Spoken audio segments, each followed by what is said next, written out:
hər bir cəmiyyətdə 5%lik, 10%lik bir ziyalı potensialına sahib, ona yaxın insanlar olur. Bunlar cəmiyyəti təmsil edirlər, bunlar cəmiyyəti irəli aparırlar. Amma böyük əksəriyyəti Qəm Pəncərəsi filminin personajlarıdır. Mən sizə bir nümunə deyirəm, bugünkü günümüzün acınacaqlı problemlərindən biridir. Biz Qəm Pəncərəsini 1986-cı ildə çəkmişik. Amma biz 2000-ci müstəqillik dövründə 2015-20 arası çəkilən bir filmin rejissoruna Əlixan Rəcəbov üzr istətdik. Onu Qəm Pəncərəsi o çəkənməz indi. Onu daşqalaq eləyərlər. Anarın Qəm Pəncərəsini. Yox, Qəm Pəncərəsi Mirzə Cəlilin Danabaş kəndinin əhvalatlarının filmi 1900 ən gözəl aktyorlarımız oldu, oynadı. Mən hesab edirəm ki, ən gözəl filmimizdir o.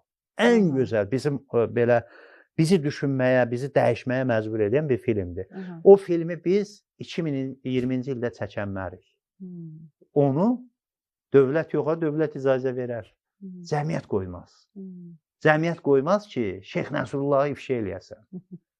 Cəmiyyət çünki Məmməd Həsən əmlərin bolluğuna çevrilir. Cəmiyyət Novruzəlinin bolluğuna çevrilir. Bu bolluğun içində bu Rus Əhməd yaşaya bilməz. Molla Sadığın bolluğuna çevrilir. Və biz bu Rus Əhmədlərin sayını çoxaltmalıyıq. İngilis Əhmədlərin sayını, Türk Əhmədlərin sayını. Necə çoxaldacaqsınız? Bunu çoxaltmaq sosial şəbəkə buna imkan verir. Bu cür sosial şəbəkədə bu cür əvvəl Mirzə Cəlil bir kitab yazırdı. Mirzə Cəlilin o kitabını çap olununca Qeyrət mətbəəsi falan.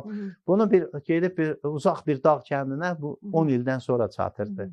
İndi isə ağıllı söz, ağıllı fikir 10 saniyə sənə çatır.